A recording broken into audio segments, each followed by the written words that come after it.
Ya hemos visto sobre la E070 y yo, mientras he estado desarrollando este curso, también he ido mostrando algunas consideraciones con la E030. ¿Y por qué? Porque la E030 se basa en el diseño sismorresistente.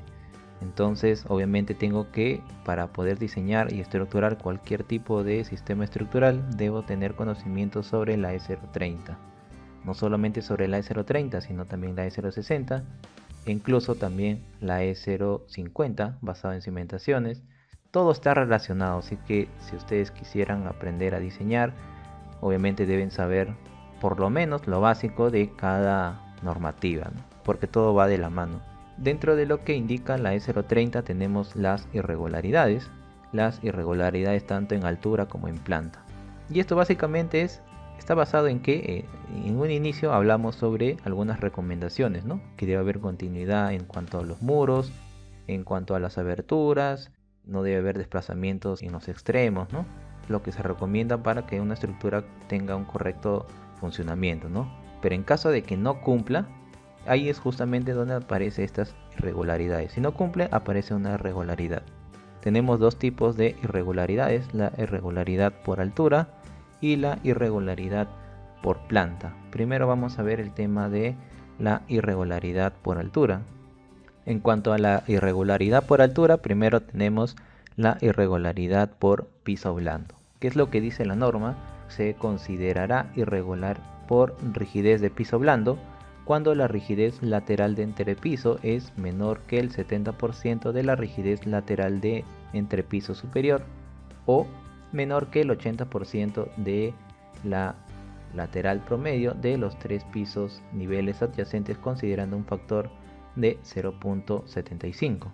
¿Qué pasa si existe una mayor rigidez en el piso superior con respecto al piso inferior? Por ejemplo, ¿no? Acá tenemos muros a partir del segundo piso y en el primer piso no tenemos. Entonces, obviamente, si calculamos la rigidez por piso, incluye todos los muros, columnas, vigas, todo, calculamos esta rigidez por piso, obviamente va a ser mayor que el piso adyacente, que en este caso es el piso inferior. ¿Qué es lo que provoca? Una irrigidez por piso blando. Y esto mayormente donde se ve, cuando en los centros comerciales, ¿no? Mayormente en este primer piso está liberado de muros y está libre. Y acá entran, no sé, los autos, entran centros comerciales o tiendas. No, tiendas no. Más que todo de ambientación. Y a partir del segundo piso ya vienen los ambientes, las tiendas, ¿no? Entonces hay que tener mucho cuidado con este factor, ¿no? Ya que hay irregularidad. Así que dentro del diseño sí es un caso especial en ese caso porque hay que tener ciertas consideraciones sísmicas, ¿no? Para evitar justamente este efecto. Y en cuanto a la rigidez, como vimos, no debe pasar del 70%.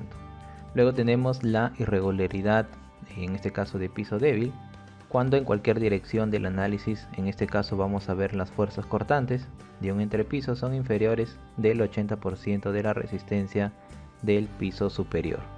Acá estamos hablando de rigidez, acá vamos a evaluar fuerzas cortantes, ¿no? En caso haya, por ejemplo, una rigidez de piso blando, la irregularidad por altura se va a considerar como 0,75, es un factor. En caso haya una irregularidad por piso débil, también el factor a considerar será 0,75.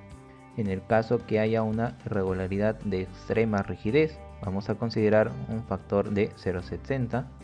En este caso nos habla que en cualquier dirección, ya sea en X o en Y, la rigidez lateral de un entrepiso es menor que el 60% de la rigidez lateral del entrepiso superior o menor que el 70% de la rigidez lateral promedio, ¿no? Acá ya estamos evaluando una rigidez ya no con un 70%, sino con un 60%, ¿no?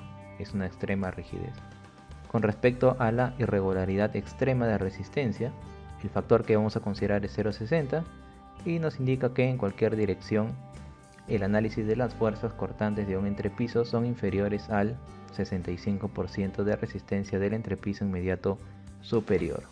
Esto ya vamos a ver con más detalle en los ejemplos aplicativos cómo ir calculando cada uno o los principales para dentro de una estructura. Vamos a ver que en caso haya en un lado, ya obviamente los demás ya no habrían, ¿no? Así que vamos a tener algunas consideraciones con ello. También tenemos la irregularidad de masa o peso. En este caso vamos a considerar 0,90 como factor de irregularidad en caso haya o en caso cumpla esta condición, que dice que el peso va a ser mayor que 1.5 veces el peso del piso adyacente. Ojo que el piso adyacente se refiere tanto al piso superior como al piso inferior, y no se toma en cuenta obviamente las azoteas, que es la parte superior, ni los sótanos. Con respecto a la irregularidad geométrica vertical, se considerará irregular cuando en cualquier dirección de análisis la dimensión de la estructura en planta sea mayor que 1.3 veces la dimensión de un piso adyacente, ya sea superior o inferior. En caso, se debe tener en cuenta que no es aplicable en azoteas ni en sótanos tampoco. Al igual que la irregularidad de masa o peso, se va a considerar el 0,90 como factor. También tenemos la discontinuidad en los sistemas resistentes. En este caso vamos a considerar una irregularidad de 0,80. Se considerará irregular por continuidad en los sistemas resistentes cuando en cualquier elemento que resista más del 10% de la fuerza cortante se tiene un desalineamiento vertical, ¿no? Como podemos ver en este ejemplo. Obviamente acá está exagerado, ¿no? Pero en caso haya un desalineamiento más del 10%, ahí sí hay que considerar.